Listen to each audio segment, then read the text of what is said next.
صراط الذين أنعمت عليهم غير المغضوب عليهم ولا الضالين آمين.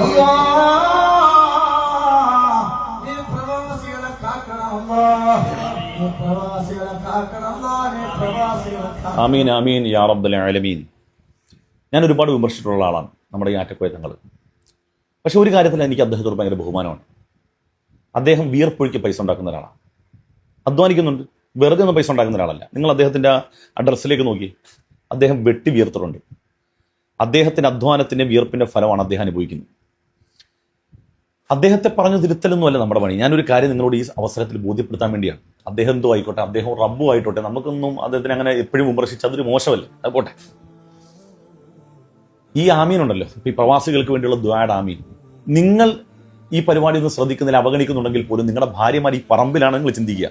നിങ്ങൾ അവിടെ നിന്ന് അയക്കുന്ന പൈസ ഈ പറമ്പിലേക്കാണ് പോകുന്നത്. കഴിഞ്ഞ ദിവസം ഞാൻ കോഴിക്കോട്ടേക്കുള്ള യാത്രാവേളയിൽ ഒരു കുടുംബത്തെ പരിചയപ്പെട്ടു. അവരെൻ്റെ സ്ഥിരം പ്രേക്ഷകരാണ്. ഭാര്യയും ഭർത്താവും കൂടെ എൻ്റെ അടുത്ത് വന്നിരുന്നു. ഭാര്യയുടെ വായിൽ പെട്ടെന്നൊരു വർത്താനം വന്നു. അതെനിക്ക് ഒരു അസ്വസ്ഥ തോന്നി. എനിക്ക് ഉസ്താദന്മാരോടൊക്കെ ഭയങ്കര വെറുപ്പാണെന്ന് പറഞ്ഞു. അപ്പോൾ നമ്മുടെ കേരളത്തിലുള്ള സ്വാത്വികരായ ചില ഉസ്താദന്മാരെ പേര് ഞാനിങ്ങനെ പറഞ്ഞിട്ട് പറഞ്ഞു, നിങ്ങൾ ഈ വിമർശിക്കുന്നതിൽ ഇവരൊക്കെ പെടൂല, ഇവരൊന്നും ഒരു ചൂഷകരല്ലല്ലോ. അപ്പോൾ ആ സ്ത്രീ എന്നോട് പറഞ്ഞു, ഉസ്താദെ, ഞാൻ എന്തുകൊണ്ട് ഈ ഉസ്താദന്മാരോടുള്ള വിരോധം ഉണ്ടാകാനുള്ള കാരണം എൻ്റെ ആ മുഖഭാവം മാറിയതവർക്ക് വിഷമായി, ട്രിഗറായി എന്നവർക്ക് ബോധ്യപ്പെട്ടു. ഇവരുടെ ഉമ്മ, അതായത് ഈ സംസാരിച്ച സ്ത്രീയുടെ ഭർത്താവിൻ്റെ ഉമ്മ, അമ്മായിയമ്മ, അവരുടെ കഴുത്തിൽ ഒരു 4.5 പവന്റെ മാല കിടപ്പുണ്ടായിരുന്നു. അവരുടെ മറ്റു മക്കളെല്ലാം കൂടെ ചേർന്ന് മുമ്പ് മേടിച്ചു കൊടുത്ത ഈ ഉമ്മ ഈ സ്ത്രീയുടെ ഭർത്താവോട് ഈ കുടുംബത്തോടൊപ്പമാണ് ജീവിക്കുന്നത്. ഉമ്മയുടെ ഗുളികയും മറ്റുള്ള കാര്യങ്ങളൊക്കെ ഇവൻ കൂലിപ്പണി എടുത്തിട്ടാണ് വാങ്ങിക്കൊടുക്കുന്നത്. സ്വന്തമായിട്ട് വീടില്ല, 6-7 വർഷമായിട്ട് വാടക താമസിക്കുക. 29-ാം തീയതി എത്തുമ്പോഴത്തേക്ക് കിടുകിടാ പിറക്കും, കാരണം ഈ വാടക പൈസ കൊടുക്കേണ്ടതാ. അങ്ങനെ ഈ മകൻ ഒരു കൊടിയ ദാരിദ്ര്യത്തിൽ ജീവിക്കുകയും ഉമ്മാക്ക് മരുന്ന് മേടിക്കാൻ പോലും കഷ്ടപ്പെടുന്നൊരവസ്ഥയിൽ ഒരു സുപ്രഭാതത്തിൽ ഉമ്മയുടെ കഴുത്തിലേക്ക് നോക്കുമ്പോൾ ഈ 4.5 പവന്റെ മാല കാണുന്നില്ല. അപ്പോൾ സ്ത്രീ ഇങ്ങനെ പറഞ്ഞു വരികയാണ്. അപ്പോൾ ഞാനിങ്ങനെ വലിയ ക്യൂരിയോസിറ്റി ആയിട്ട് കേട്ടോണ്ടിരിക്കുക, എന്താ സംഭവം എന്ന് അറിയാൻ. അപ്പോൾ ഞാനിവിടെ ആ ഓൺലൈൻ മജ്‌ലിസിന്റെ പേര് പറയും, അതവരെ ആക്ഷേപിക്കലായി പോകുമെന്നുള്ളതുകൊണ്ടാണ്. നമ്മൾ ആരെയും പ്രയാസപ്പെടുത്തേണ്ടെന്ന് വിചാരിച്ചിട്ട്. വളരെ പ്രസിദ്ധമായ ഒരു ഓൺലൈൻ മജ്‌ലിസാണ്. എല്ലാ ദിവസവും രാവിലെ 40,000-50,000 ആളുകൾ തത്സമയം വരുന്ന പരിപാടിയാണ്. ഈ ഉമ്മ അതിനെ കൂലി കൊടുത്തു. അള്ളാഹു അമ്മക്ക് പ്രതിഫലം കൊടുക്കട്ടെ. നമ്മൾ കൊടുത്തതുകൊണ്ട് കൂലി കിട്ടത്തില്ല എന്നുള്ള അഭിപ്രായം എനിക്കില്ല. പക്ഷേ സ്വന്തം മകൻ ഇത്രയും കൊടിയ ദാരിദ്ര്യത്തിൽ കിടക്കുമ്പം ആ മകന്റെ പ്രശ്നങ്ങൾ പരിഹരിക്കലല്ലേ കുറച്ചുകൂടി റബ്ബിന് തൃപ്തിയുള്ള കാര്യം.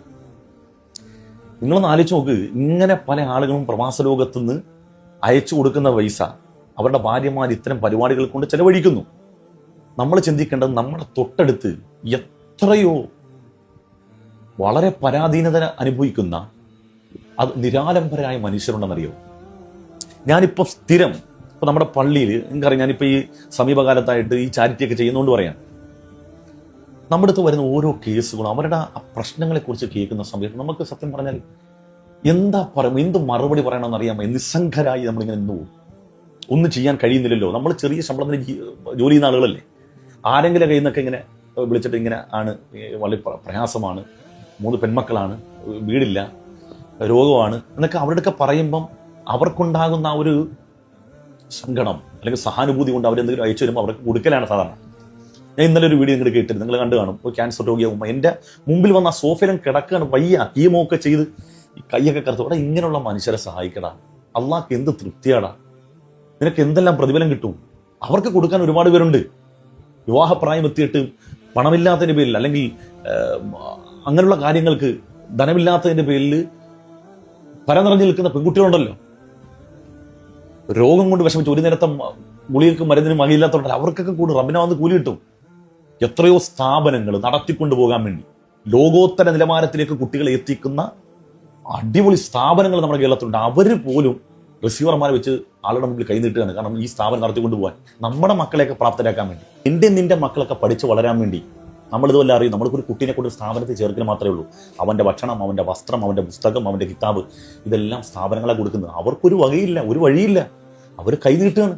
അപ്പം ഇങ്ങനെയുള്ള സ്ഥാപനത്തിൽ കൊടുത്താൽ ഒരു കുട്ടിക്ക് ഒരു കിതാബ് വാങ്ങാനെങ്കിലും പൈസ കിട്ടിയാൽ അവനത് പഠിച്ച് ലോകാവസാനം വരെ ആ വിജ്ഞാനം എന്ന് പറഞ്ഞാൽ കൈമാറ്റം ചെയ്യപ്പെടുന്നത്. അതിൻ്റെ പ്രതിഫലം നമുക്ക് കിട്ടൂലേ?